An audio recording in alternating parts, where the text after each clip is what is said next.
Welcome everyone to What the Force, and welcome to a review discussion of the new book, Poe Dameron Freefall. And with me to discuss this book is B. Caicoya. Hello. Welcome. This is your first time on the show. This is my first time on the show, long-time listener. I'm very happy to be here. Where would people know you from, potentially? They might have read some of my articles on CBR, and I also do really long threads on Twitter. It's true. It's true. And your gorgeous picture on Twitter, too, which is lovely. Oh, thank you. You're a very smart and opinionated lady, which I appreciate because I am also one of those. And we're going to talk about the Poe Dameron book, which doesn't seem like something that we would normally cover, but I got an early access copy to it and you seemed interested. So we were like, hey, let's give it a shot. And so we both sat down and read it. And then we got to a point where we were like, it's too late now. We have to keep on covering this. Yes, that's the duty of the reviewers. We have to cover everything. But hopefully we're going to find some themes that might resonate with your audience in the Poe book. Yeah, I think that's the goal. All right, so we're going to do a quick spoiler-free review, and then we'll jump fully into spoilers. I'll warn everybody before we get in there. How did you feel about this book, spoiler-free? Okay, so I came in thinking that it was going to be a fast-paced, fun, young adult or middle-grade Star Wars adventure, and that's what the book aimed to be. But I ended the book thinking that it was written in a rush, except for maybe the last part. Some of the writing was a little unfortunate. It was very repetitive. It was a little boring because it was so repetitive. And even though it was really action-packed, it didn't really pack the punch that it should have. So on that respect, I was a little disappointed. I was also expecting some more humor than I found, because with a character such as Poe, even if you don't expect the deepest of characters are like really emotional growth, you expect a little bit of, wit and folly. And I didn't find that either. So maybe it's because he was just being a dumb teenager, or maybe it's because the book didn't have a really good editorial review before it was published. Like I highlighted every time that I thought that Poe was trying to make a joke, because and he did a lot of self-deprecating humor, like, well, I guess you got me kind of jokes. And that to me was very odd. This book didn't work for me on a variety of levels. The writing felt disjointed at points. It felt rushed. It also felt like maybe it was something that was called for at the reaction to Tross. Like they called for the book. They said, hey, who's interested in writing this book? And Îyâxe Nakoda was, I believe that's how you pronounce his name. Segura. I believe that he was just like, oh, I'll write a book. And I think that he kind of wrote a cool pitch maybe, and that maybe was the last third of the book. Mm-hmm. And they were like, yes, let's go finish writing the book. In 1 month. And he went for it. And he went for it. And like, I remember it getting announced, and it was announced like, I feel like March or February. Like it was not very far from when Tross had been already still in theaters even. And like, it just felt like two different books personally. It also felt, although I enjoyed the last part relative to the book, the character of Sori, which is not a spoiler that she's in there, she didn't feel like the same character from the film, even though so many years had passed, because the things that happen in the book that we will discuss later do not leave a lot of space for Sori to be in such good terms with Poe. I mean, you think about it. So Poe, like non-spoiler, but just kind of the setting, Poe starts the book and he is barely 16. And a couple of years, year and a half maybe, pass between the start of the book. There's a couple of time jumps, and that's a little confusing too. A year and a half, and maybe he's closer to 18 by the time the book finishes. Poe is 30 plus when he runs into Zori again. He's 35, 36, I think. He's 5 years older than Kylo Ren, who we know was 30 or 31 in Tross. I thought he was conceived at the Battle of Endor. So 5 years older. Was it? I thought it was 30 years between. He's 31. I think he's 31. It's okay. Okay.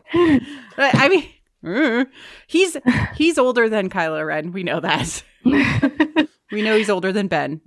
And if you're listening to this podcast, you know that Kylo Ren is the measure by which we measure Star Wars. So don't judge, okay? So everything revolves around him, his life. Ben Solo's life age is how we judge. How many Kylo Rens fit into Yoda's lifetime? We will find out in The Mandalorian. Yes, exactly. Baby Yoda is one Kylo Ren. No, Baby Yoda is one Anakin Skywalker. One Anakin Skywalker, yes, exactly. They were born the same year, which I find very interesting. So this book, it felt odd in so many ways because like normally I wouldn't have read this book this far. There was something that happens very early on in the book, and we'll get that into the spoilers review, that made me mad. And so I almost like angry read the book to be like, okay, it's gotta get better. And it wasn't even the fact that they were trying to like, I don't know, maybe justify Poe's backstory. That wasn't even the things that annoyed me about the book, which I am annoyed because of Tross. That's a different thing. I don't know. It doesn't feel like a book that I will ever go back to or think about once this review is done. And that's disappointing to me as a massive Star Wars fan that like has reread things like Phasma, like, you know, Bloodline, like Leia, Princess of Alderaan, Last Shot, Lost Stars. Like, I know I just read like, you know, 3 Claudia Gray books in there, but it's disappointing to me. Leia's humor comes off very clear in Leia, Princess of Alderaan, and the humor in this book is very, very stilted. It's barely there. Yeah. Anything else? Well, I compile a couple of books in the Star Wars universe that might be comparable for the age group and the topic of growing up. So you have Servants of the Empire series by Jason Fry, which is also a middle grade series with coming of age and characters that fit Poe's archetype. You have Before the Awakening, which was the TFA novellas that took place right before The Force Awakens. Yeah, which had younger Poe. Yeah, younger Poe, younger Finn, younger Rey. Yeah. There's the classic Young Jedi works of the Jedi Academy. In the EU, right? In the EU, but yes, a long time ago in the EU. And there's also, if you play the game Jedi Fallen Order, it tackles a couple of similar themes, but I think much better, even though it's not exactly the same format. It's not the same media. Yeah, like the main theme that Poe is confronted with, like the big question he is asking himself is, do I want to be stuck on this planet that I've grown up in safety and security, or do I want to go off on adventure? I mean, Luke Skywalker is very similarly themed, right? That's not what I got. No, because he wants to leave, and he's confronted with the fact that his parental responsibilities are there. Yeah. Do we get into the spoilers? In a bit. Not going to make much sense if we keep talking like that. So later, after he eventually leaves, because this is a Star Wars story, so of course he's going to leave Yavin 4, he meets Sori, and they join up with a team of scoundrels, and things happen, and they end up in Kijimi, which is the last part of the book, which was actually pretty decent. Yeah. The ending sets up Poe's story in the Poe Dameron comics, as well as his background with Leia. So yes, definitely. Yeah. And like where he's at by the time that he's with the Resistance, when we see him in Star Wars Resistance, the cartoon too. Yes. It definitely leads directly into how he got there, especially from a character and personality perspective. Yeah. So the canon compliance is good if that's something that you worry about. So yes, it does fit. Yes, it fits. Yeah. All the elements are there. Kudos to the story group. Yay, you made it. Yay! You made the puzzle piece work. Okay, so in general, like if you had to give it, I don't know, a rating out of whatever you want to rate it out of, what is your book rating? Okay, so in quality, both the actual writing and the editing that came after that, and it must be said that the copy that I got was very badly formatted. So this is not the fault of the author. I think this is the fault of the copy that they sent me. The quality, I'll give it a 2 out of 5, mostly because the last part works as a middle grade Star Wars novel, but the rest is a mess. The first so this isn't even a YA novel like Lost Stars or Leia, Princess of Alderaan. This is more considered to be on level with the Padme books, which are also considered to be middle grade. Now on level with Servants of the Empire as well, which are middle grade. 2, because I think that it really needed some editing before being released. But the last part works. So, hey. Yeah. I'm more generous. My review is like 3 out of 5 whatevers. It's, I've read worse in the Star Wars canon universe. And that's disappointing too. I'm very easy on Star Wars in general, so the fact that part of it worked for me was actually kind of interesting. That the book is literally broken into 3 parts, and one part was solid, and it happened to be the end one. And so my joke to myself is like, isn't it important? Isn't it so interesting how important endings are? Very important. However, if you're a writer, you also know that the first page decides whether a reader is going to continue reading your novel or not. Yeah. So if the first 2/3 of your novel are not engaging, that's going to be an issue because they're not going to get to the really good part that you worked really hard on. Yeah. It was almost exactly at 50% or just about there of the book that it started to get more interesting. Yeah. And that's a lot to ask of a reader, to hang in there and go for it. So that is our non-spoiler review. Take that as you will. If you like canon pieces and you're like, I want to see how this fits. I will say, like, non-spoiler, there is a relationship between Zori and Poe. And if you're there for it, that is something that you might want to check out. And it gives a little background also on Kijimi, if you're interested in the planets. So the last part that talks about Kijimi, it will give you a better sense of what that planet was all about, even before it became a den of scoundrels and villainy. Yeah, it was super interesting. Yeah, and there are massive, interesting thematic and sort of mythic ties to the story itself. It does hit those things, but fundamentally the writing and the structure and the pacing of the book is just off, and that itself would have normally killed my ability to read the book. But B was like, so are we still doing this? And I was like, I've committed. I was hoping to this. I've committed. Yeah, but we're going to give it that rest, okay? So we're going to focus on not on the positive, but on all the themes that Îyâxe managed to bring from the larger Star Wars into this book. And there are many, so keep listening. Yeah. All right. So into the spoiler section. Turn back now if you're like, I do not want to know. I want to read this for myself, experience the love of this book myself. Go to it and come back as you will. But if you're more interested in hearing what we have to say and then reading the book, feel free to hang in with us. All right. I think we had kind of gone into all of the major kind of rough around the edges pieces. Do you want to start with the overall thoughts? Why this book now? Sure. I still don't know why this book was important. And it's something that I literally, as we're recording this, we had found out about the Bad Batch cartoon. And I'm like, who is this story for? Why this story right now? And it's for men. I thought that. I know, but I always ask myself that because I'm like, who is the target audience and why this story in particular? And for this story, Poe is a popular character amongst men. Yeah. And children. He's the pilot. He's the hotshot. He gets to go and do the adventures. He's very fun on screen. He's very fun. He's very handsome. Oscar Isaac is a very handsome man. Yes, very handsome and charismatic too.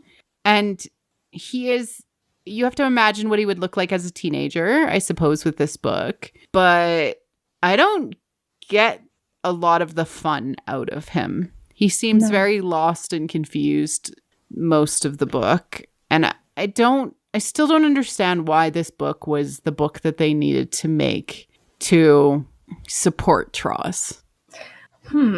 Maybe, well, because I mean, there was a lot of comments about how making Poe's character a spice runner out of universe lens is very, very racist. Being that spice is like an opioid in the Star Wars universe. It's used for medical means and reasons, as well as illicit drug means and reasons.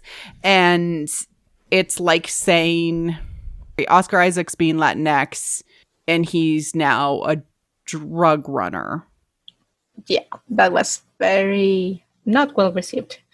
It was very badly received. So it's like, were they trying to cover up for that? Like, oh, you know, he did do these things. He learned all these skills, but he really, really wasn't that bad or into it.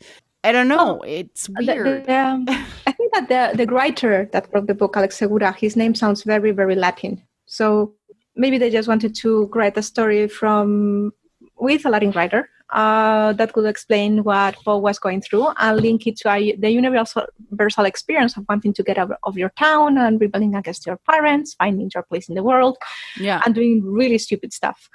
Although, if you have seen the sequel trilogy, you must know that Poe, the adult, is no stranger to doing really stupid stuff. Yeah. So, they will really need the story. Well, and like, I don't... Oh, okay. So... Poe himself is always kind of like a shoot by the hip adventurer. And so I guess it kind of smooths the edges of how he became that way he became in TFA, in Resistance, who, you know, he's literally like a spy in the Resistance cartoon, and he helps Kaz get set up, etc. I still don't know why this book was the important book to make. And I've always struggled with that personally. It's like, why this book this time? Other than... I feel like they were just trying to see what characters were interesting to people post The Rise of Skywalker. Maybe. And they had already covered Kylo Ren with the Charles Soule comics. Yes. And there was really nothing more that you could tell about Rey and Finn that you... Because they have locked backstories. Like, they are who they are pre-TFA exactly... That's when their story kicks off. They have nothing else to tell. Poe had the Poe comic. Kylo had the Kylo comic. Like, there was still stuff here. Perhaps we'll get more Ben Solo eventually, because there's still more they could tell with that. But I don't know. Yeah, it's an odd choice to make, in my opinion, because I don't know that anyone was like, yay, Poe. Maybe it was the last surviving story of a series of planned ones. The one that they considered the less risky to put out after Tross, after the feedback. Maybe there was a Rey story and a Finn story on the works, and a Rose one and a Jana one. And with all the really bad feedback from all the ends, they just decided to put out the Poe one, even though there was a Latin drug dealer subtext. Touch sizzling. Racism in the US. And they said, well, we'll run with this one. It's already been signed. We read it over. It's really just a coming of age story. Let's put it out as quickly as possible and forget about this whole thing. Let's move on to the High Republic, guys. Nothing to see here.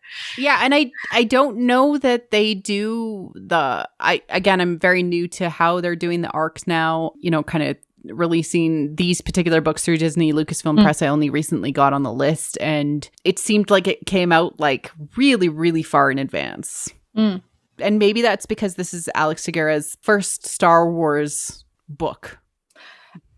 The ending, which takes place in Kijimi with Sori and all the Spice Runners, it read like it had been written before, And to me, it read like Alex Segura had gotten a summary of who Sori was and what was she doing Kijimi and what her relationship with Poe was. And they told him to make something up for their teenage years. So he wrote that, and then they stuck the first half after the movie was out.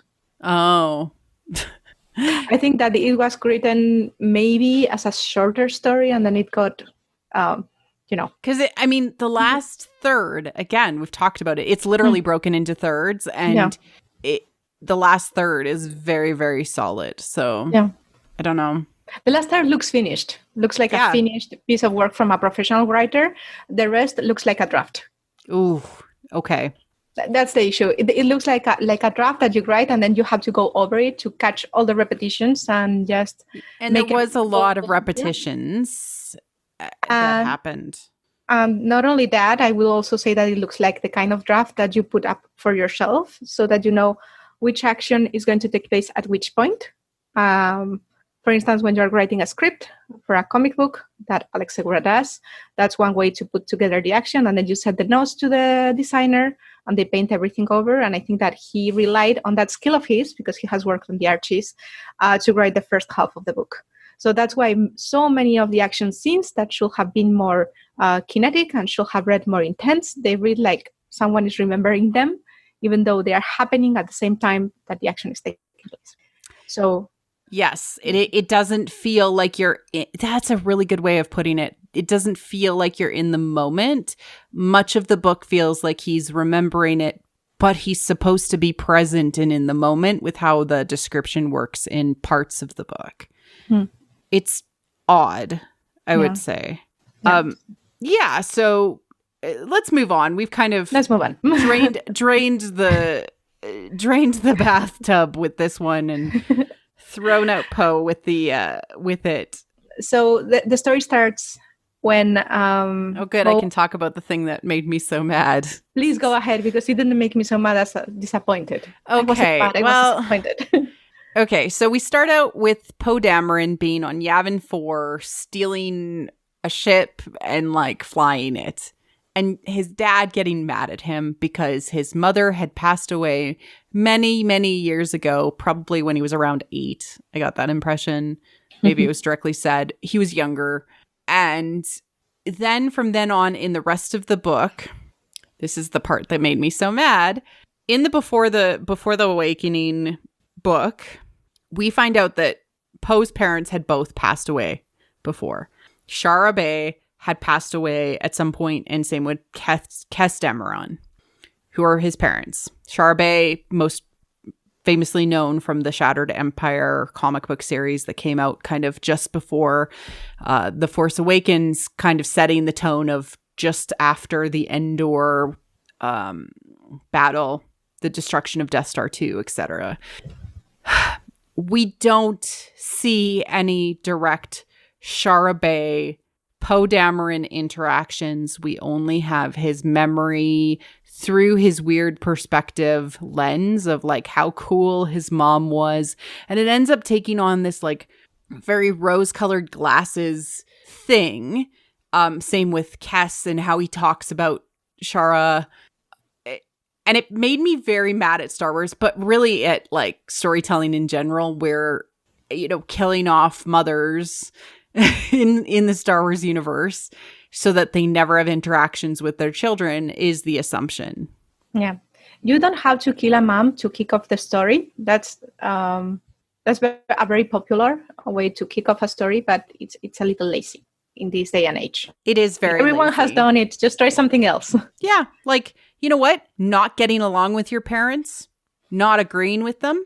Parents are supposed to be threshold guardians, and that is what Kes literally is. He's the thing that stands in the way of Poe leaving, his obligation to the family and to him, and not wanting to disappoint his father is the thing that stands in the way. But you didn't need to kill her. She's so cool, and I understand that she would have raised hell or high water to get him back, but sometimes parents... being alive is actually a cooler story, and not understanding their child, or Poe sneaks away and they never know where he is. There are ways to go around this, or have flashbacks where Poe actually has interactions with his mom because people were like looking forward to her being in the book. Yeah. And there's none. So, and about this opening. So, moving forward, Poe gets angry at his dad. His dad says, "You are never going to amount to anything. Your mother wouldn't want you to get off planet and not like this. What are you doing? Ruining everything we built." And he gets really mad and he goes into a cantina because, of course, he does. He has a glass of milk, I think. Yeah, like blue milk. I mean, it's like blue milk. Yeah. And then sees Zori like across the room. Zori is a shining beacon of scoundrelsness and he loves it. He knows that girl is trouble and she's got her shit together. So he goes to get her. Not to get her, to get what she has, which is a way out of planet. Don't think that there's anything remotely romantic at this point. He likes how she dances, I think. Yeah. I remember. Yeah. Yeah, we'll talk about the romantic and emotional connections between Poe and Zori later. I wasn't sold on it. Me either. Yeah. But anyway, so Zori, who was looking for a pilot because her pilot and the pilot of her crew had died, they take him on the ship. They managed to escape Yavin 4 by pretending that they kidnapped Poe, and Poe is completely on board with that. Yes, he's cool with it. He's cool. He's like, yeah, sure, Dad, I'm going to die. Let me go. And then they start just keeping happily from planet to planet, doing what they do, which is spice running. And it's kind of the same story. Like, honestly, like for the first half of the book, except for running into my favorite character in the book, it is the same story repeating and repeating and repeating until you get to the point where you have a couple of betrayals that happen. They run into my favorite droid, which is Evie. She's wonderful.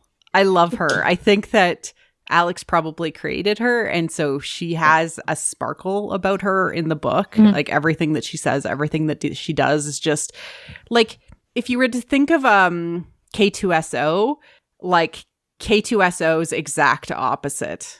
That's sweetheart. She's a sweetheart. She's amazing and wonderful, and I love her. And they keep on killing her in the book. Sorry. And she's baby, so you shouldn't kill Evie. Evie was a great, great invention. There's another character that I also really liked, which is the New Republic lady that is trying to track down Poe. Oh, yes. But not because she is really worried about him, but because she knows that he's running with Zori Bliss, who turns out to be a very important person in the spice running community. Mm-hmm. And she has, and it comes out in the book that she has a vendetta against somebody that Zori is connected to that we're going to get to. Yes, but she was also very interesting. She also dies in the end. So, and it was Troon. Yeah. Troon. And she was much more fleshed out than any of the other characters, even Poe and Zori. And I think it's because she had 3 or 4 POV, like chapters. Yes, devoted to her. And she's the one that actually drives the conflict forward. Yeah, because Poe is just bumming around and doing anything. I mean, things are happening to Poe. Around Poe. And around Poe. But Poe is not doing anything until literally the end of the book. No, he's just bumbling. He's like, la, la, la, la, la. Wow, what an amazing planet. What is going on? How did we survive that? It's a mystery. Why do you have a secret compartment in your ship? And Zori's like, dude, we're spice runners. We literally smuggle things. Where do you think we put? Anyway, that's Poe in this book. Poe in this book. He doesn't. Yeah. I don't. Yeah. And then there was Tommaso. Yes, Tommaso. Tommaso. He's the father figure of and mentor of Zori and a little bit of Poe. Mm-hmm. And he's kind of nice for a spice runner. He's just trying to make his way, make some money, avoid the fuzz, do what he's got to do. But he lives kind of by this like code of honor that seems very clear through their interactions in the book. But he gets on the wrong side of somebody. Yeah. And he seems like a pretty solid man. Nice character as well. And he dies. So basically everyone that's worth it in this book as a character, as an original character, dies, which is a bummer. Because I would have really liked to see more of Evie and maybe more of Trun. She looks like she will be an awesome character to fall to the dark side. Yes, because she definitely was like... She has so much rage. Yeah, she had so much rage for somebody who was supposed to be one of the good guys, i.e. with the New Republic. It was very interesting. Yeah. So eventually, after many betrayals, Sori and Poe get to Kijimi, where Poe finds out that Sori is not just any spice runner. She's the princess of spice runners. She's the daughter of Seba Bliss. The queen, not the queen, the leader of the spice runners of Kijimi. Basically a queen. So she's a dark side princess, in this book. Yes. And I mean, it made sense. Like, she was kind of in charge before, but I don't know if we got that impression from The Rise of Skywalker.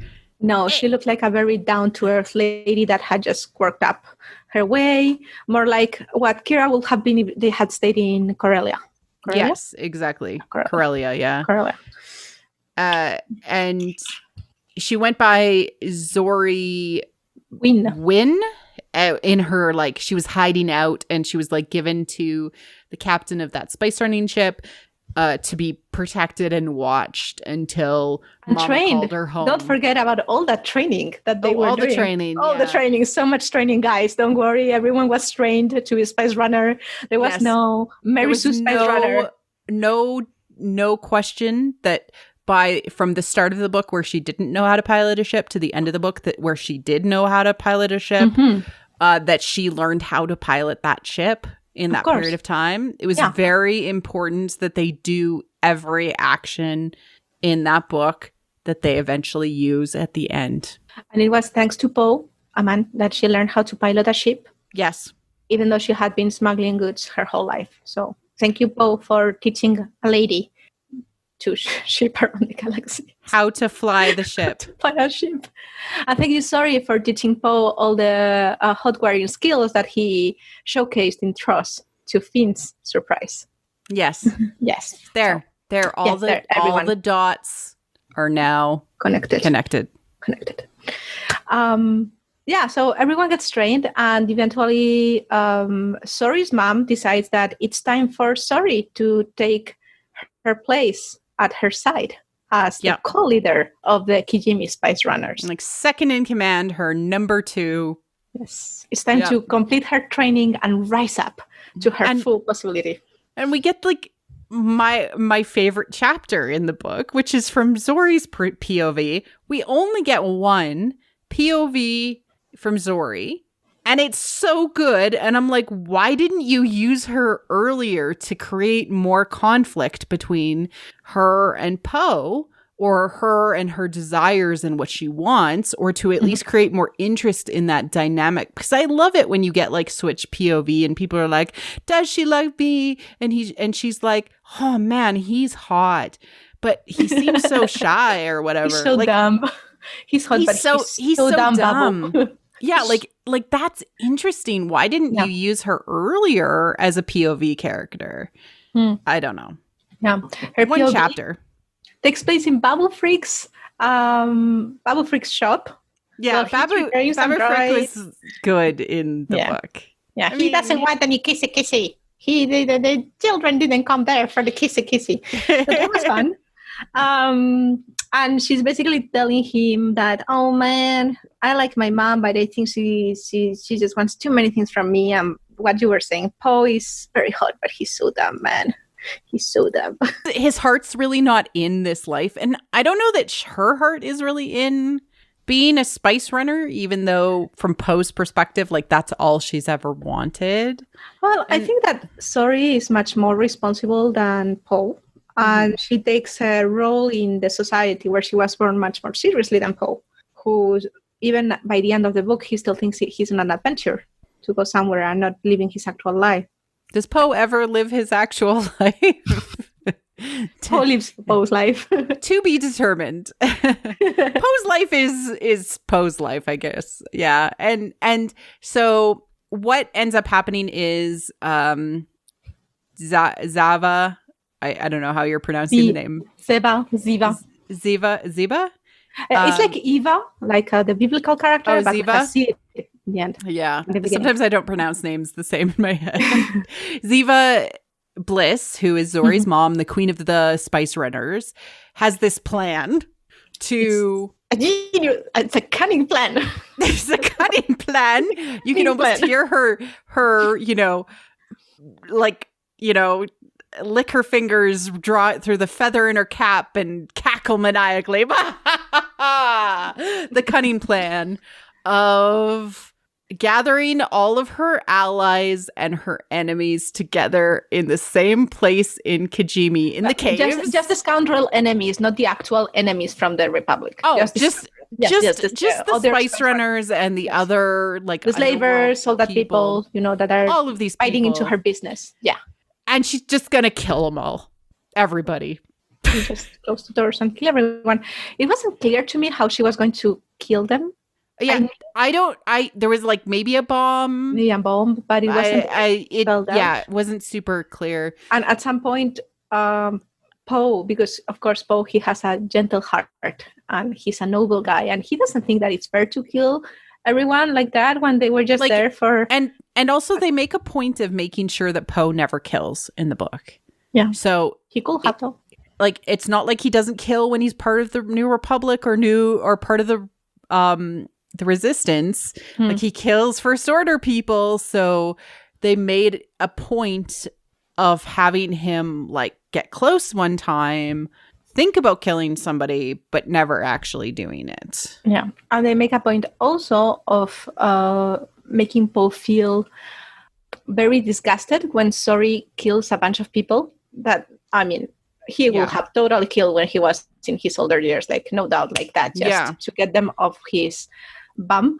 But again, it's not, I guess it makes sense if you've never killed someone, but for a character like Poe, it looked a little over the top. US book for middle graders, and we all know that you have crazy editorial rules about them over there. We'll discuss more on that when we move on to the kissy parts.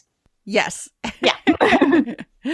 But in general, like, he makes some choices, and, I don't think it's out of character for him to have been young and to have chosen, like, killing is bad, and then him, like, having to be an adult and having to make adult decisions when his life is on the line, and, like, the Republic / society at large is in danger. You make different decisions at war than you do as a child. Okay, but in The Last Jedi, he wasn't concerned at all, not only with killing his enemies in mass, even though his friends had been part of his enemies at one point, and he must have known, but also with killing his own people. He was willing to sacrifice everything to get that on. So it does feel disconnected and out of character. Yes, it does feel like it's just too much of a leap to say that he couldn't justify some killing. Like, yeah, I don't know. It's odd. What else? So, Zori's mom has this plan to put everyone together, every one of the other scoundrel enemies, in one place with the excuse that she wants to organize and share information and make the galaxy a worse place for everyone except for themselves. Poe's not cool with it because it's against some sort of code of honor that he has kind of learned along the way. You don't betray kind of the people that you work with, especially. And you don't just kill them in cold blood without making it fair. He doesn't really go and elaborate into what is fair, but he seems to kind of have a sense of honor, and this is going against that. Yes. So he smuggles some weapons into the place where all these horrible people are. With the help of Evie, thank you very much. Yes. She's a good droid, and she deserved better. She deserved much better. Evie that did all the work and all the reasoning for that. She did everything. Everything. With the excuse that it's food. And for some reason, Siva's guards buy it and let Poe give food to the people that they're about to bomb. And the food is actually weapons. Yeah, the food is actually, nobody checks the crates. Nope, they trust him. So while all of this is happening, at the same time, Troon from the New Republic has landed in Kijimi, and she's going for Siva, who she blames for the death of her entire family, even though she wasn't directly involved She was just, the leader of the Kijimi Spice Runners. And they try to kill each other. Yeah. And then people end up dead. People end up dead. And Sori tries to save her mom from being killed by Poe and vice versa. Yeah. She tries to stand in the way of their standoff. Yes. And the book ends, it doesn't end, but their last scene together is when Sori is offering her hand to Poe and saying, we can rule together over the Spice Runners of Kijimi. Very, very Kylo and Rey throne room-esque scene. And Poe's like, yeah, like it was definitely a repetitive scene to like show that it felt like that. Yes. And then he's like, Poe's like, I've already like booked my ticket off this place. You can come with me if you want, lady, but I'm not going to rule with you over all these losers that are super gullible, even more than me, and will believe that I'm smuggling. Like, no way, I'm staying here. Yes. And Sori gets very mad because her mom has been very, very hard, and she's very, very angry at Poe, and it really doesn't seem like they're going to be able to become allies in the future. Yeah, it definitely leaves it off. Like, let's think about it. It's like 12 to 13 years between, when the events happen and when Poe comes back. Mm-hmm. And I don't know. I'm trying to think if I was like a 16, 17-year-old girl and I like, kept on kissing this guy. And we were kind of dating for like a couple of years. He was the only human around your age in space. So yeah, like it was convenient. Like, and then he like really betrayed. I mean, maybe I could get over it. I don't know. I'm a pretty forgiving person. Good on Zori for looking past the betrayal of Poe and how he almost tried to kill your mom and screwed up your entire organization, and then everybody hated you. The thing is that the most interesting betrayal of the book wasn't even that, because you will see that one coming from a mile. Yeah. From the moment they met, you could see that one coming. The most interesting betrayal was when Troon, who was the New Republic policewoman, yes, she said to Siva that she had planted evidence that was fake about Tommaso so that Siva will kill him. And Tommaso was a completely innocent spice runner that had never heard of fly, kind of, for a spice runner. Again, we're talking moral grace here. Yeah, Asira was horrified because she had swallowed that trick. Yeah. And Tommaso was like a really solid person in her organization, and she had all the proof in her mind, and then she had betrayed him, and she was horrified because of it. That was actually kind of good. That was very interesting. I would say that Ziva was not a good leader. Oh, she was a terrible leader. I question whether she could actually organize a successful underworld organization. She seemed very chaotic. Like, you're not all getting along with me, or her reasons for wanting to kill her allies and her enemies at one time was that she wanted to be the most recognized person. She wanted to be Galadriel when she gets the ring. Yes. That was Siva. Yeah, she wanted to be like the most recognized person, and everybody would fear her and fear the Spice Runners of Kijimi. And they say the Spice Runners of Kijimi all the time in the book. Every paragraph, you have one Spice Runners of Kijimi, and it gets really annoying after a certain point, because everyone thinks about themselves like X person, Spice Runner of Kijimi. Or, oh, it's Kijimi, the planet of the Spice Runners of Kijimi. Yeah. And so, like by that point in the book, you've already like heard the name so many times that you're like, they must be big or whatever. Everybody like unconsciously even. But really, she like wanted to kill all the slavers and all of her allies in the spice running trade, like the Pikes, so that she could take over everything. But she definitely did not have the leadership capabilities to run everything. Yeah, and if she had them, weird. If she had them, we never saw them.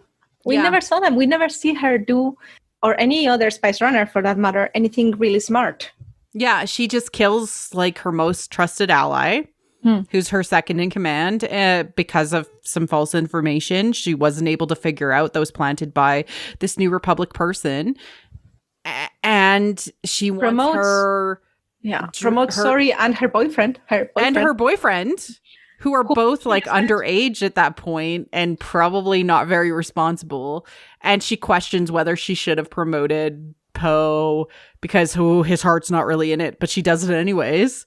And they just met. Also, even if his heart wasn't it. It's weird. It's I hate when like people are part of large organizations and they're like, I'm in charge of this. Like, you think about Drayden Voss, and he wasn't even like the dude in charge. He was like a cog in the wheel. Same with Kira.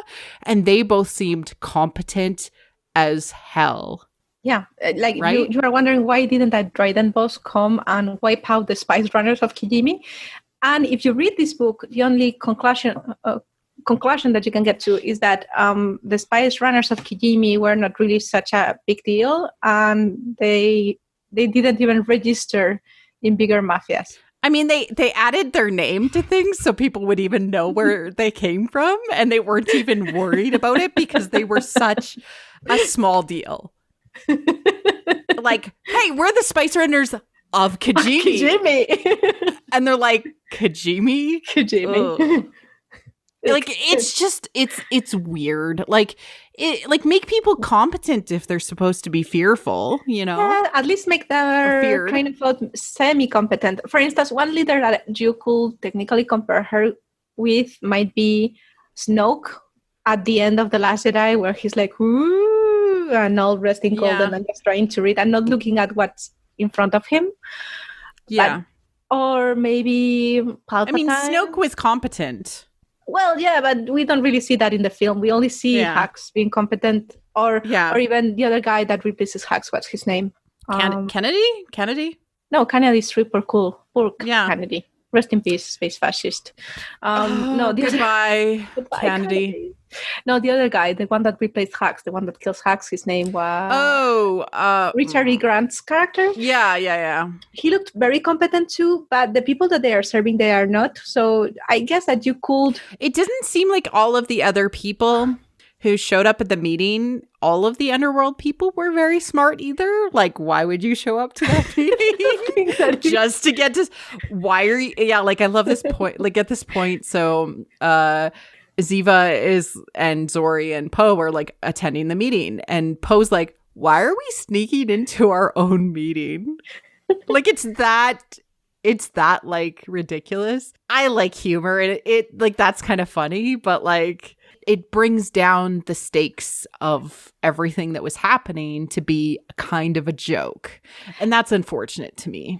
And it feels like you are not really treating the reader seriously, because the fact that the novel is for a middle grade kid doesn't mean that the middle grade kid doesn't know how to read a novel. So they are going to guess what is going on even before Poe says that. Yeah. I mean, getting their enemies together in one place and burning them to death is kind of a cliche by now as well. It's just like killing your mom to kick off the blood. You don't do that. Please don't do that. Like, do something else. There could have been different choices. Like, she actually meant what she said, and then she was betrayed by somebody who showed up into the room. But hey, everybody, come over to my place. By my place, I mean this cave in the backwoods. Yeah, don't worry about that. Only one exit. Don't worry about the boulder I'm putting in front of that. Don't worry that I'm locking you in and I'm going to kill you to death. Like people, like, it just seemed odd. There was this paragraph that I found very funny, and it could have been written very funnily in another context, where Ziva has just given her whole speech about how they are going to rule the world together and everything else. And screw the New Republic. It's only hanging on by a thread. Oh, yes. She gives Hux's speech before. That's Hux's speech. But only they're losers. Like, we are really, the people are going to take us seriously, and they're going to know where we are in the map. And that's part of what she actually says. And then the next line is that she realizes that everyone's starting to bicker over each other. And she says, and now I'm going to sneak. But sneak out. Nobody's going to notice that I'm leaving the room. But the thing is that she's wearing, she's not a very discreet woman. She's very tall, very skinny, a la Snoke. And she's wearing the massive golden helmet that you later see in Sorry. And a gown and cape, floor length, that swirl around in violet. She is very much like an evil Enfys Nest mom and daughter. She situation. She read like the Sleeping Beauty Queen, Maleficent. In the picture. That's what I was picturing, only with a helmet. with Zori's helmet from the movie. So that's not really how you discreetly sneak out of a meeting. You don't do a French exit like that. Oh, wow, I need to use the restroom. I'll be right back. Just quickly. And ignore me as I say, sneak, sneak, sneak, sneak, sneak, sneak. Hold that thought. I'll be right back. There will be some drinks with you in a moment. Yes. So that could have been very funny. And I think that was a missed opportunity because Star Wars is also comedy, but I don't think that, the nail was hit. Yeah. It just seems awkward sometimes. And you're like, why are they doing this? Like, I think that's part of it is that there are a few, like, why are they doing this questions? Like, this seems weird. Why are they making these choices? And that pulls you out of the story instead of this was a cool choice or this was a really interesting decision. We don't get a lot of that. So the ending is actually pretty solid. And so Poe leaves. And he gets caught up and he watches I think he's about to get on a transport that's going to take him somewhere else. And he sees a holo of Senator Leia Organa giving a speech.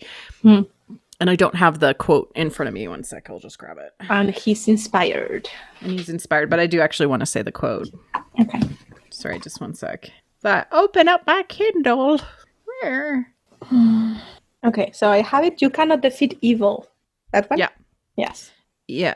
So you cannot defeat evil once and consider yourself victorious, Organa said, her inflection clear, confident, and also wary. It is our duty as the new republic to challenge evil when we see it, no matter how scared or hurt we are from past conflicts.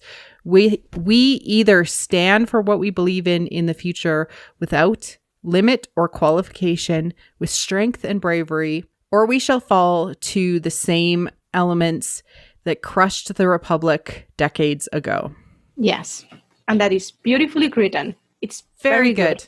This conversation actually made me think that like Poe in Spark of Resistance and Poe in Rebel Reborn or Rebellion Reborn or Resistance Reborn is so much better characterized comparatively, like I do love that he like is inspired by this. And this is kind of like his guiding light, very much like Luke Skywalker, seeing Leia's holo and then being inspired. And I do like that parallel, but I don't know. It ties in nicely in the end. This book gets better as it goes along. I don't know. That's weird. That's weird to say. And that's unfortunate a little bit too. Okay. So the book starts, the very first scene of the book is, to me, a ripoff of the opening scene of Star Trek 2009, where John Kirk is seen speeding down an Iowa or Ohio field in a stolen car from his stepdad, and his stepdad is screaming at him on the phone, and then a police person comes and rescues him after he crashes the ship. And I think it was exactly the same thing, only in space and with Poe. Yeah, basically. Yeah. And if you follow that train of thought, one of the themes that were developed in both characters is that they are trying to find themselves, and they're having trouble doing that. Because of their past and because of who their parents were. Yeah, and they have kind of self-convinced that they are not worth seeing anything through except getting out or getting into trouble. And by the end, they learn to trust their better instincts, which is to protect their crew in the case of Kirk and to defend the defenseless in the case of Poe. And hearing Leia say that at the end confirms that all his instincts that he had been doubting ever since he left Yavin 4, because in Yavin 4 he didn't feel like he was doing anything with his life either. Yeah. Leia confirms that he gives him a cause to fight for. He gives him a beacon of light and a clear moral compass. Mm-hmm. So, and it's a very positive moral compass. It's something, these are very powerful words, and I'm very happy that they were included at the end, especially after such a slippery slope, weirdly written book. I think that this final part really saves it, and really saves kind of the character of Tim Poe. Yeah. I mean, he's not well written by any standards, and I'm not convinced that he's even remotely sexually interested in Sori. We'll talk about that. I think he likes kissing. I think he likes he likes touching. He likes human contact. Space will do that to you. Yeah. That's like I was talking with a friend and I said, hey, I'm reviewing this book, and their first question was, did they make him gay? If not, I'm not interested. Oh, I think the jury is still out on whether he's gay or ace. Or bi, like he could be bi. We just don't know. Like it's I think weird. That Sori in the book was going for it, and Poe was like, I don't know what's going on, but nothing really happens after we kiss and hold hands and touch each other. Like, I don't know what's going on, and that's one actual. I don't know how to do things. I'm not feeling it. And at the end, when he's just committing this treason, he doesn't refer to her as his first love, which will be something very acceptable in a middle grade novel. He refers to her as his closest friend. Yeah. Yeah. Yeah. I mean, yeah, he could totally be ace. I never got that impression out of Oscar Isaacs. Maybe it's because he assumes sexuality. Maybe he's more like, I don't know. Jury's out. He could still be gay. Give me anything you want. Yeah, literally. Are you pan? Yes. Poe, are you pan? Are you just worried about other things right now, Poe? Yeah, like, are you just really confused? Because if, as a 16-year-old kid, like, I think that you would be thinking about certain things if you were straight. Yeah. It's odd. Yeah, there's this scene. I mean, I don't have a dirty mind, but there's this scene where he and Sori are all alone in the ship, and she's like on her knees, touching the floor. And instead of, I mean, I know that this is super male gazy, and maybe it's my fault, but he is only concerned by why is she touching the ship like that? So, rather than like, he doesn't sexualize her at all. At all. Except for when she's dancing at the start. Then he's like, oh, she's a nice dancer. And that's only like she's a good dancer. Yeah. Yeah. Which my gay friend said too. Not of me, because I'm a terrible dancer, but of other girls. Of other girls, yeah. Mm. Poe has some stuff to work through still. He never ends up in a closet per se. Does he? No, that's true. He never puts him in a situation where he's in a closet.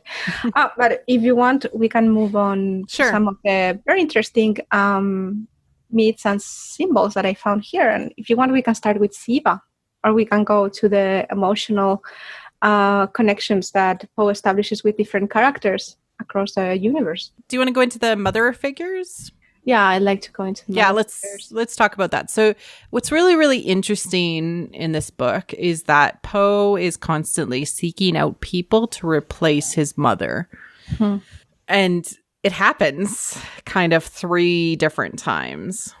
So you can... Oh, start. Okay. Sharabe is dead by the beginning of the movie. I was going to say of the novel, and she's been dead for about 8 years.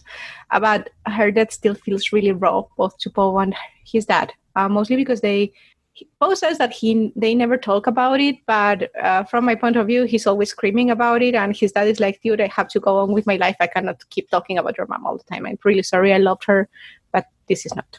So in the novel, there are 3 characters that replace different facets of what Poe remembers Sharabe being like as a mama.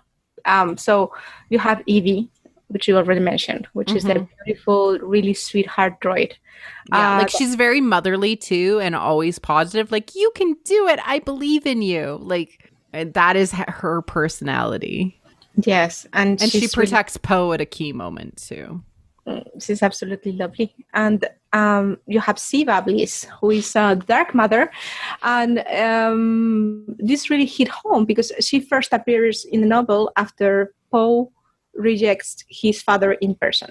When Sez comes pick him up. So Poe rejects his father. They get attacked by weird, I don't know, space velociraptors. And after his father gets hit and he has to go off planet because he's really going to die if he doesn't, this Dark Mother figure appears and immediately kills the other father figure that was with them, who was Tommaso. Yeah. That's her first action in the plot. And she represents like the darker facet of Sharabe. She's very chaotic, as you mentioned, which was something... she has a knack for organizing people. She definitely knows how to fly a ship, even if she's not doing that personally nowadays.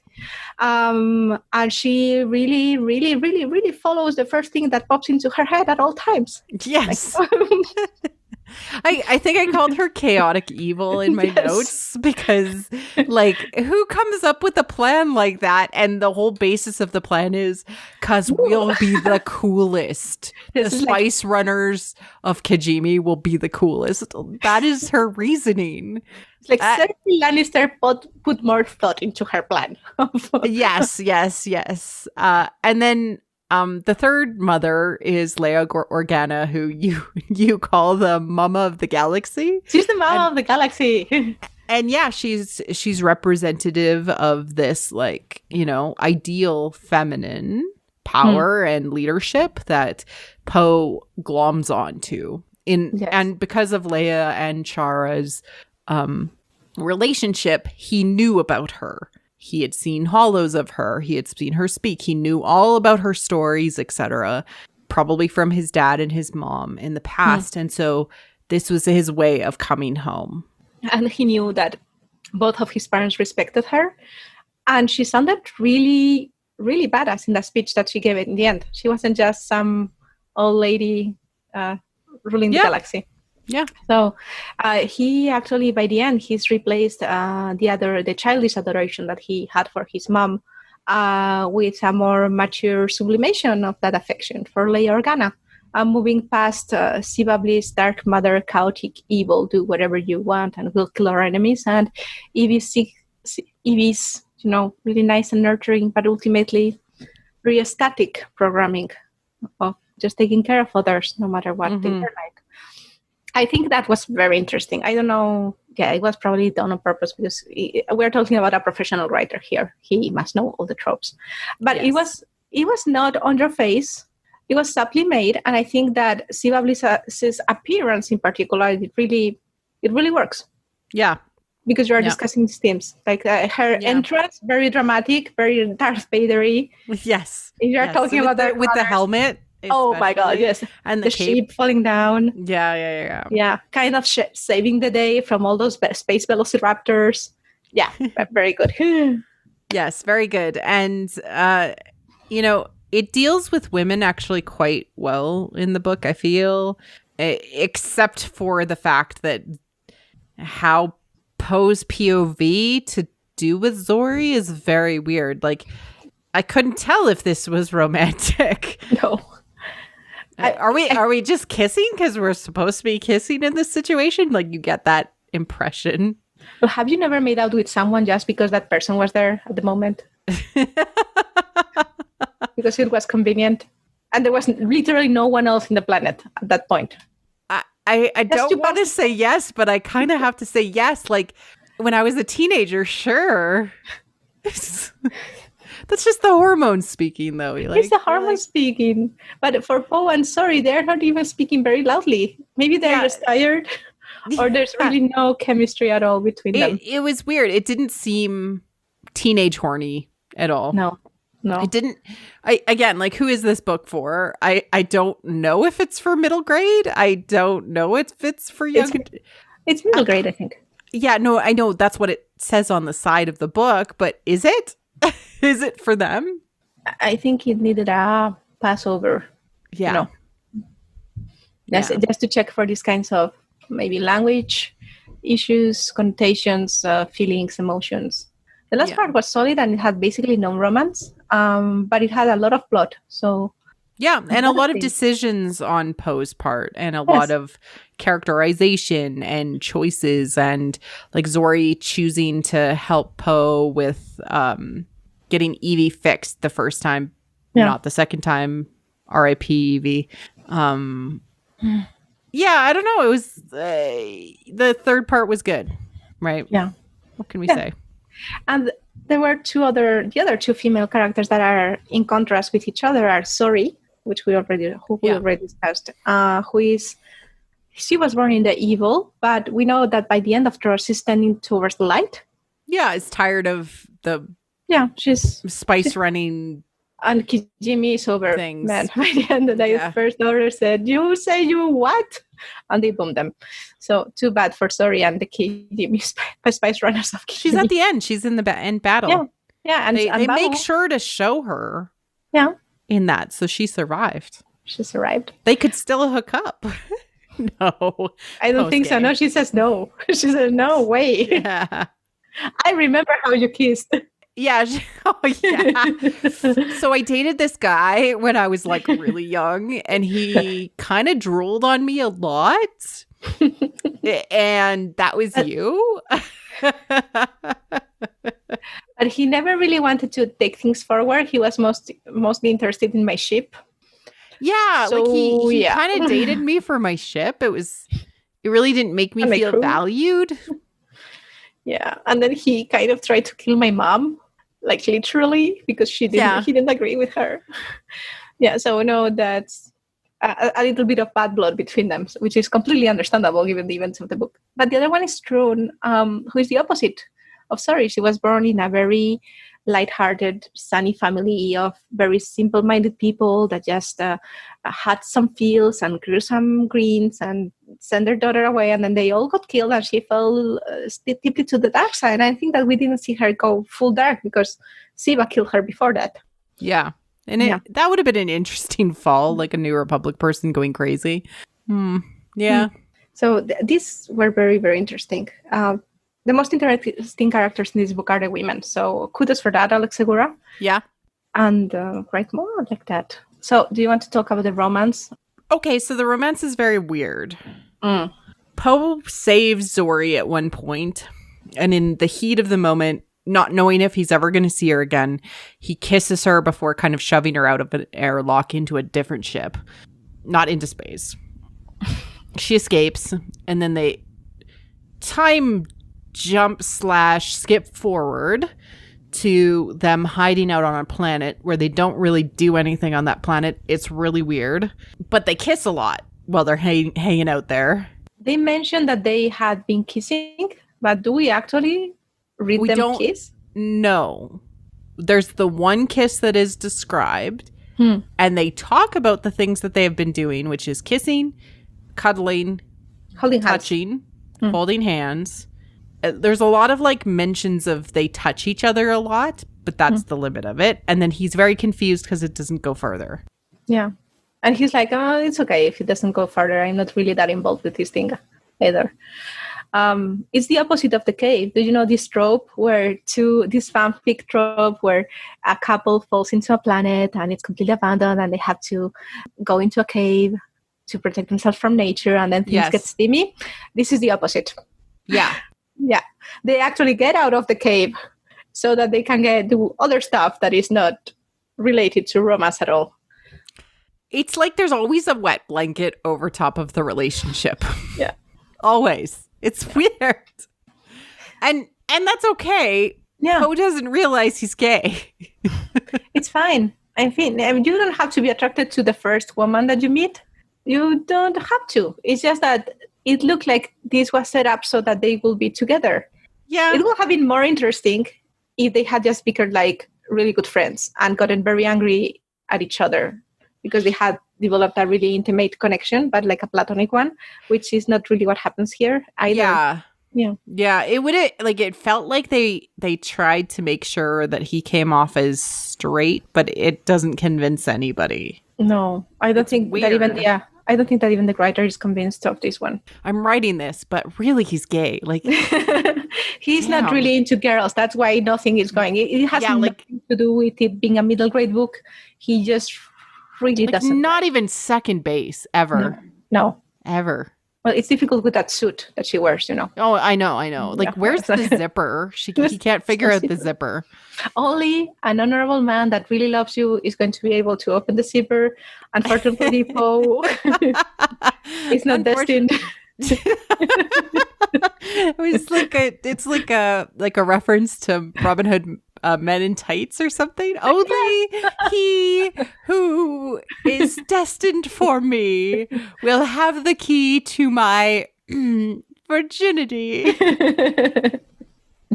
Yeah, exactly. And they're underage, of course, and it's a middle grade book, and nothing's gonna happen, but nothing doesn't happen in such like an awkward way that it's like it makes us question everything.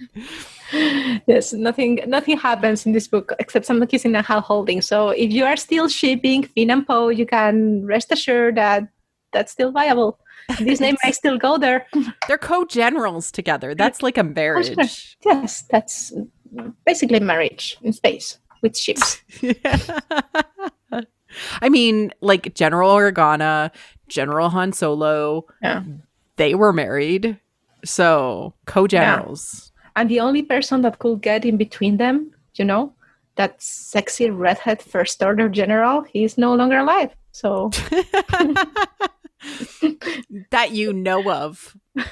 Oh my God, if he's alive, I'm going to be so happy, but I'm not holding out anything. I don't know if a Ginger Rose shipper, so yeah. So that was that. Yeah. So, and still he refers to her as his closest friend. So I think that kind of friend zone sorry for the unfortunately, yeah. I wanted to mention something about Siva that I didn't say still. Sure. I think that she was a very how do you say it? The author wanted to make a throwback to Holdo with her. Interesting. Okay. Because the way she's described, even though he based her appearance on Sorry in the movie, it rings more like Holdo's appearance in The Last Jedi than anything else, which a very tall and wiry woman with a very authoritative figure that doesn't trust Poe, dressed in violet, right, with a flowing cape, right. So that, if you don't know anything at all about this novel, that to me describes Holdo.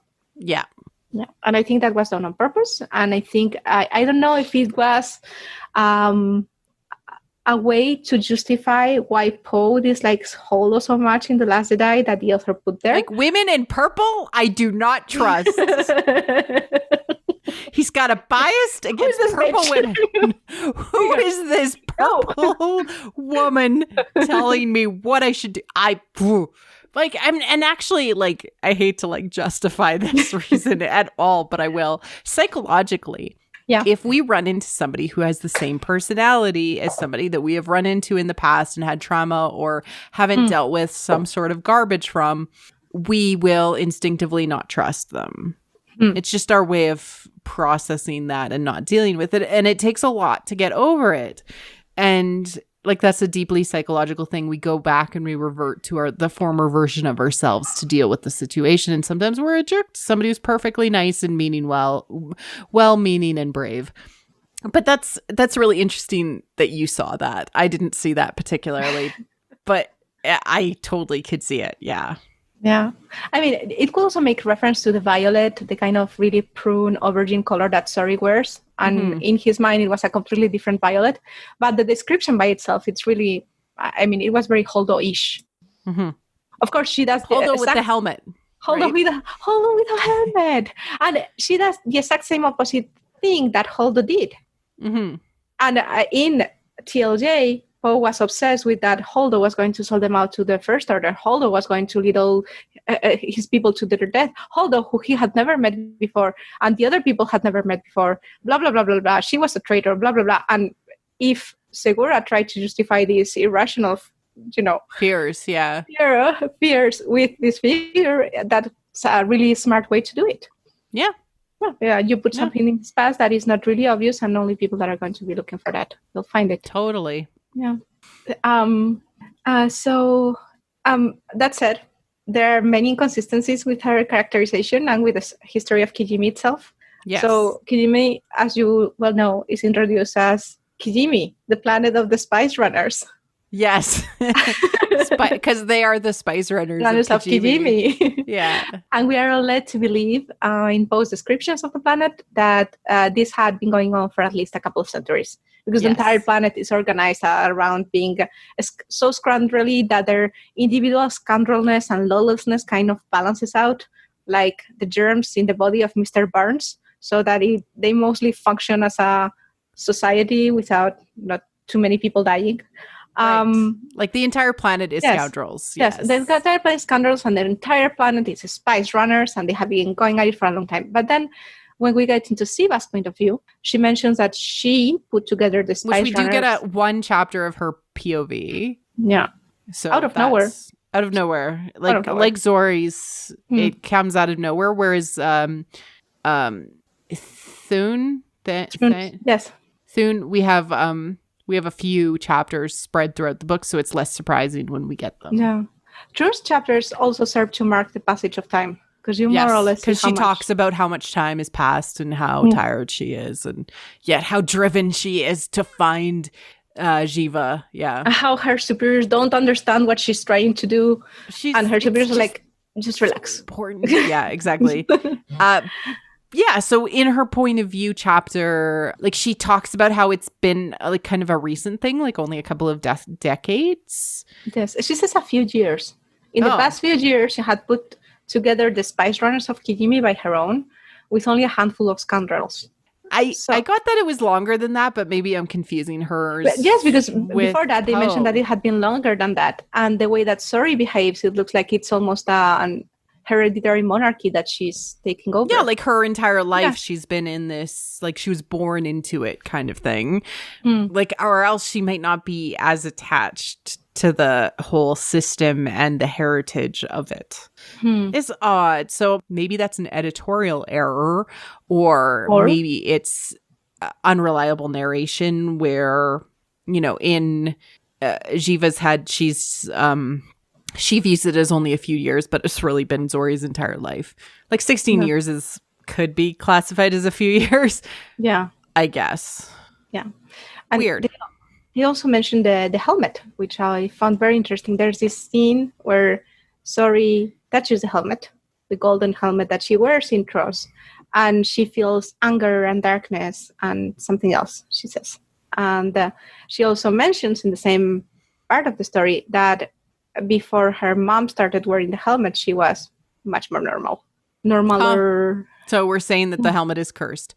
I'm saying that it could be cursed, or it could be a symbol of power that corrupts, or maybe wearing a helmet around your head all day long, it does things to your brain. Oh, but don't worry. If you're wearing a helmet, you've got excellent eye makeup underneath. Oh, that's true. And excellent hair. Excellent as Kyla hair. showed us. Every time that you take off that helmet, beautiful hair. That could be talking about the inherited helmet situation that we get with Enfys Nest, we get with Kylo, we get with now Zori too. That seems to be a developing theme in Star Wars that they like to point out. That's interesting. Yeah, inheritance of responsibility. Yeah. Or madness. What was the name of this dark side that was a totally toreador? The artist in the Charles Soule. Momin's helmet. Yeah, Momin's helmet. He never had kids, though. That's true. But he made many masterpieces that were many masterpieces that nobody understood. Beautiful things that populated the galaxy. Yeah, so an inherited helmet. So that was interesting to see it pop up again in here. Enfys Nest, I haven't read many things about her, but I trust you. In the movie Solo, she takes off the helmet. And she said, this was my mother's helmet. I wore the helmet like my mother before me. Yeah. That's true. Yeah, it's a thing.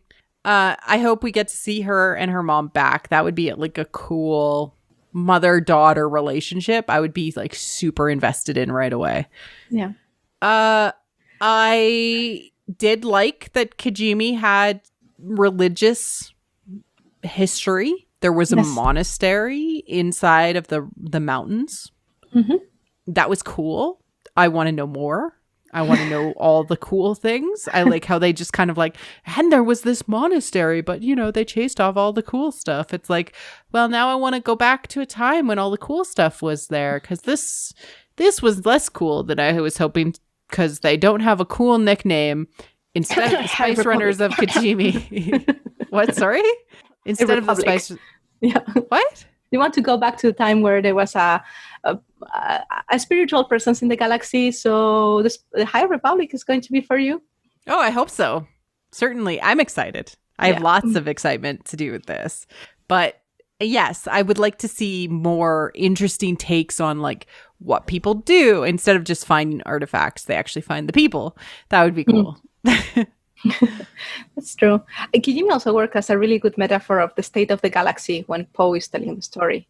Like this empty shell of a planet. You move from Yavin 4, which is a living planet, like to a frozen dying planet. It's not it's not dead yet, but it's getting there. I mean, all the temples that made it beautiful and a place of worship had become husks. They are in decay.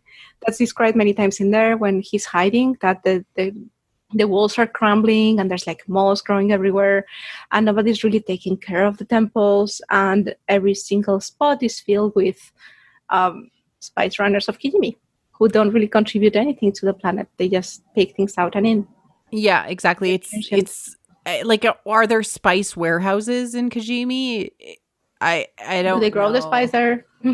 I mean, so spice is mined, right? Because it's primarily from Kessel. We do see that literally happen in the Clone Wars. So we do know a little bit more about spice and where it comes from. They are the spice mines of Kessel. It is mined. It is a mineral of some sort. It is not grown. Spice is never explained in the book. And I saw that you put this in the notes. And I do want to point out that like spice has a connotation, or at least we think because of how they describe it, especially in the Clone Wars, season 7, that it is an opioid type substance. But it's never talked about in the book in a way like how it is used, that it's sold to people. They just like literally the Spice Runners are just transport. And it doesn't talk about the supply chain, like, oh no, our dealers are like mad at us because we're late. Like, it doesn't talk about the consequences to do with the Spice Runners. So it doesn't feel real. They just run spice. But if you are even remotely familiar with Dune, you will know that it's not only an opioid, but something extremely important to the galaxy. In the Star Wars galaxy, it has more to do with healthcare when it's for the good. In the Dune galaxy, it has more to do with transportation and living forever and abusing your... So it has every use, right, in Dune. Yes. We don't really understand why spice is so important and why it is a controlled substance and why it is illegal to run it illegally. We don't understand the consequences. And that, to me, is a failing of the Star Wars universe, because they've never explained why spice is illegal. Maybe they wanted to go for it in this book because it literally deals with spice dealers. But they were afraid because it was for middle grade, so they never actually tackled it. I don't know. It's weird. Like, spice is so talked about and talked around that it's weird that it's never actually been like, well, these are the consequences of having spice. Like, as somebody who's like, legalize all drugs is one of my personal stances, and put that money into healthcare. And like psychology and all of the, social systems give people work and jobs and things like that. So they are valuable to themselves and to society. Personally, I don't understand, unless you tell me, why it's needs to be illegal. Because it goes boom, as we saw in Solo. I mean, it does. Does it No, that was a different substance. That was a different thing? Yes, that is the quaxium. In the spice mines, occasionally they find explosive go-go juice that they put into their ships. That sounds really safe. Because the spice mines of Kessel also have an amount of quaxium. Cool. Do you think that you could maybe use spice to become a pseudo Jedi or a pseudo Sith with the same powers? That would be cool if they ended up going in that direction. Like, people figure out that it can actually give you some sort of force related power, and then suddenly like that becomes like a story in and of itself. That would be cool, because then also leaning into Dune. Yes, the Frank Herbert state would like to talk. Yeah, Frank Herbert would like to have a talk with you, and you name them the any Deseret. The any deseret. The any deserts from the desert. And they have no relation to the Bene Gesserit, and they do not want to put your hand in a box. Please don't put my hand in a box. Like, no, but that would be cool as something. Like, what does spice do? I still don't have an understanding of why it's illegal, why it's important. Why do we care at all? Like, I don't understand the stakes involved, and that lowers the stakes of this novel so much. It does, because you don't understand why this thing is illegal and why they want to be so cool for doing illegal things in the first place. Yeah, exactly. Like, why is this something that people need to do? Because people don't become criminals just because they want to become criminals and have a reputation. Where's the profit? Where's my favorite topic? Yeah. The money. What's the profit? Where's the money? Yeah, like B is like, I'm a capital. No, I like money. I'm like a gremlin. No, it like, so people become criminals because they have no other choice. This is the easiest option. Like, literally, the social safety nets have failed them. They've fallen into it. They were raised by the wrong people. Like, Zori has excuses, yes. Poe has very little excuses to falling into the wrong crowd, other than like, I don't like my life. Okay.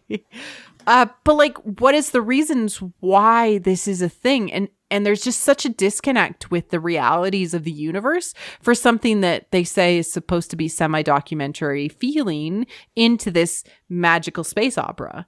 Like, like, I don't understand why spice is important still, even though it's supposed to be an opioid. Okay. Why is it illegal? I don't understand. Why do you care?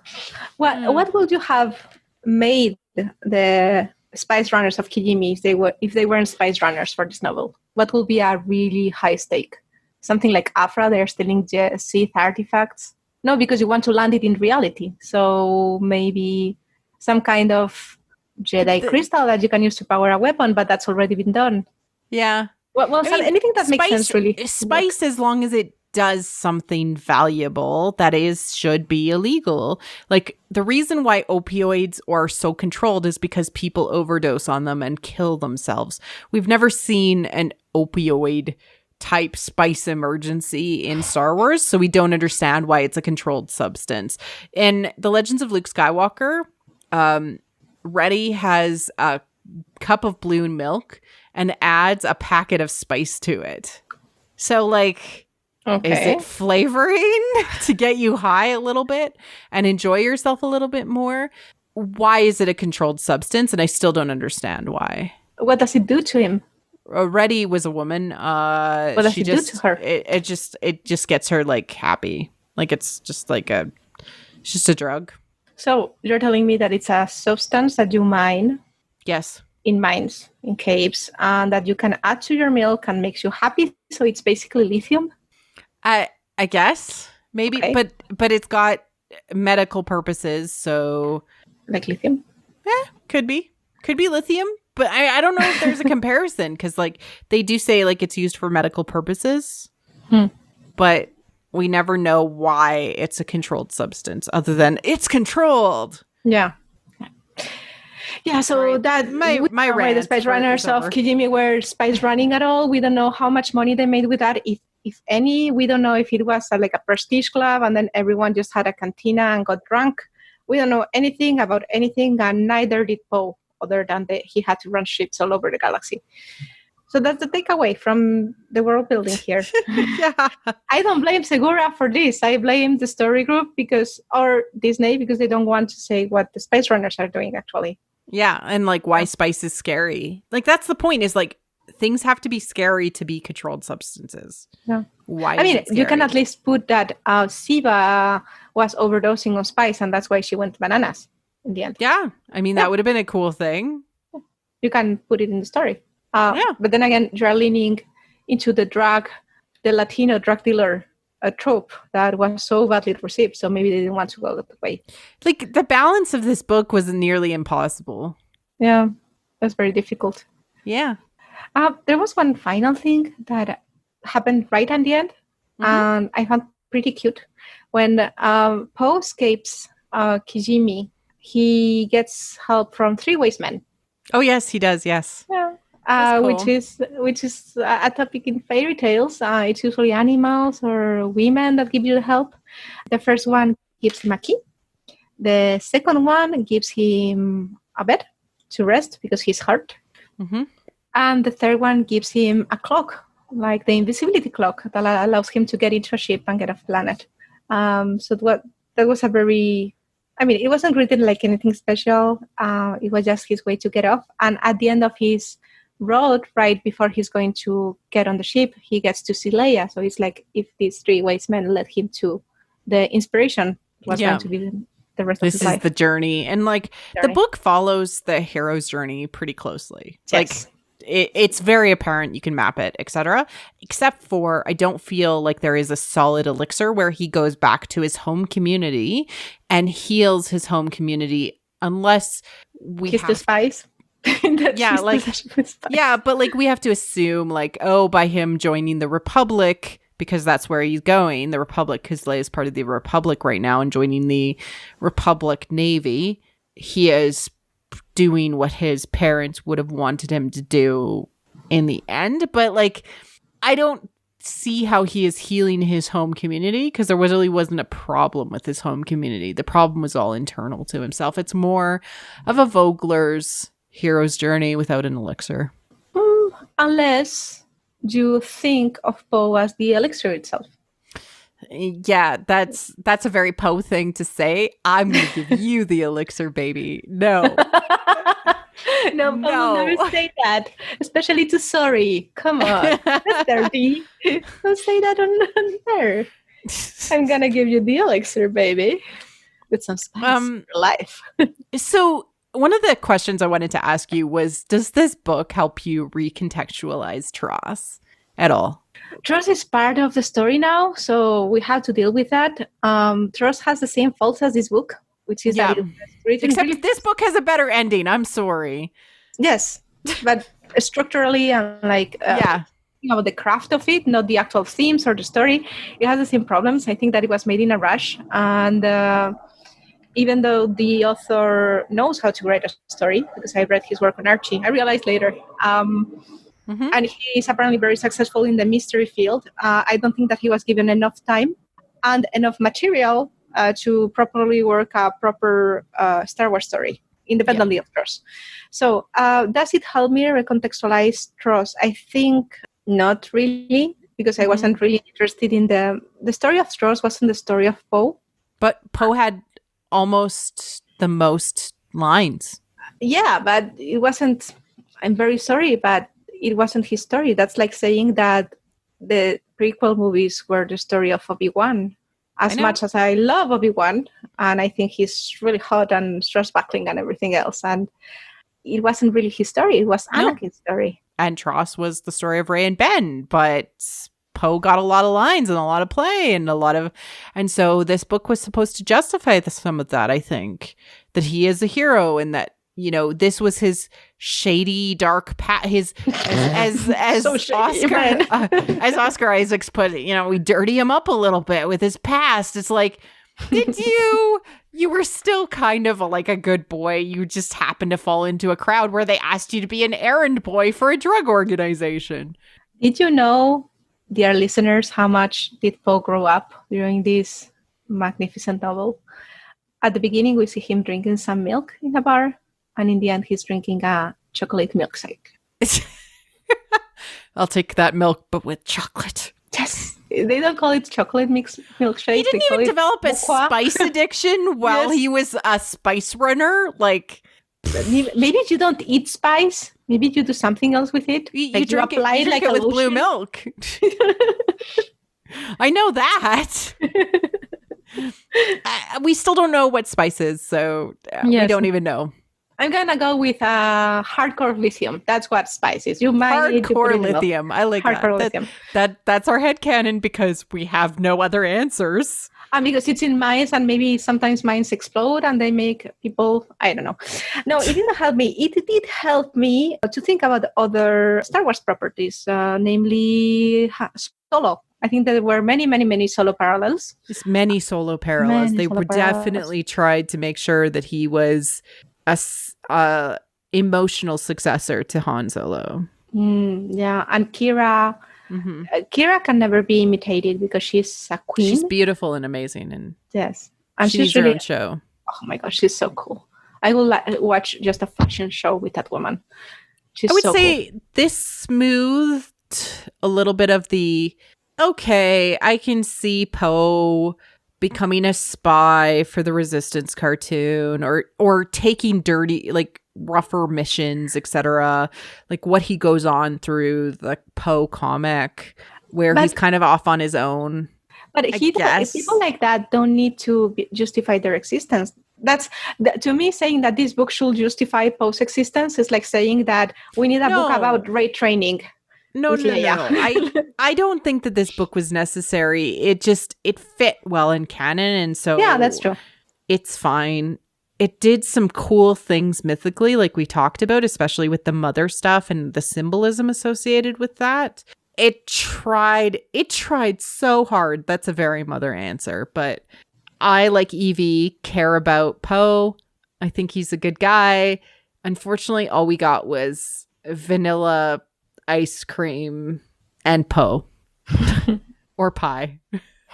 Poe pie. We got vanilla ice cream and Poe pie. And no cake.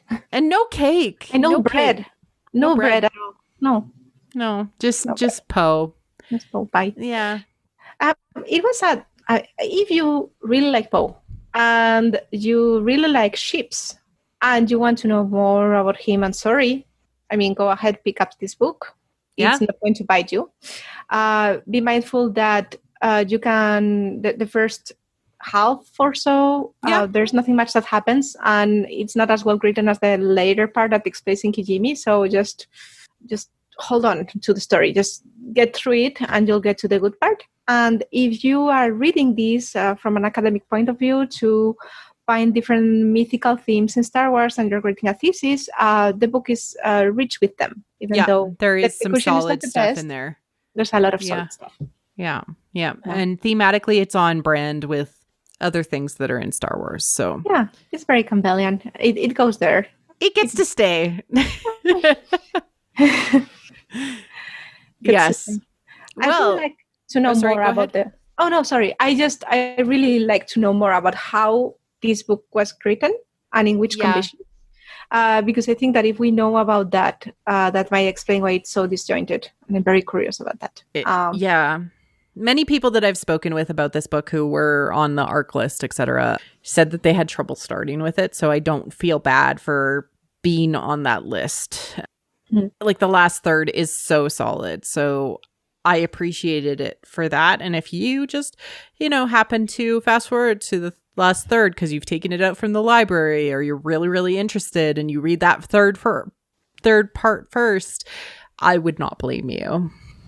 Yes, or if you only read that third part, you will not be missing anything. Like Babu Freak summarizes Sorry and Poe's relationship like kissy, and that's really all you get. Yeah. So just listen to Babu. He leaves, read the first page or 3, and then skip forward to the third part, and you will literally not have missed anything. Yeah. Everything else is explained again. Mm-hmm. Maybe stuff for the Troon characters because she's pretty cool. But oh yeah, Troon's Like, because it's all like self-monologuing about how much she hates the Spice Runners. It's delicious. It's deliciously evil, even though she's on the good side. Yeah, that's good. You're right. Sorry, don't skip Troon. Yes. Yeah, but Troon is like 2 pages so it's going to go really fast. Don't worry about exactly. it. And congratulations to Alex Segura for getting this gig. A gig is a gig, and it's really an honor to be part of the Star Wars universe. So yes, yeah. And I would like to actually see something that you get to dig your teeth into, especially something more within your genre, like a mystery novel would be so cool. And I respect you a great deal for the good golden nuggets that we actually got to get out of this book. Yeah, that's good. Thank you, B, for joining me on this trip to Kijimi, where we were meeting the Spice Runners of Kijimi. B, where can people find you if they're looking for you and your work online? Okay, so they will soon find me on What the Force, because I'm going to be reviewing up a couple of things. You're already there. You're already there. We are speaking from the past into the future. That's so scary. But okay, yes. Check out B's reviews on whattheforce.ca. I accept this journey into the world between worlds, into the future. You can also find me on CBR, Comic Book Resources. I'm a freelance contributor there. And you can find me on Twitter. I'm basically every single day on Twitter tweeting really random stuff. That mostly has to do with Star Wars or World of Darkness or the weird animals that live in my house. Like your spiders. Oh my God, that was so creepy. All right. Thanks for checking out the show, and cheers. Cheers.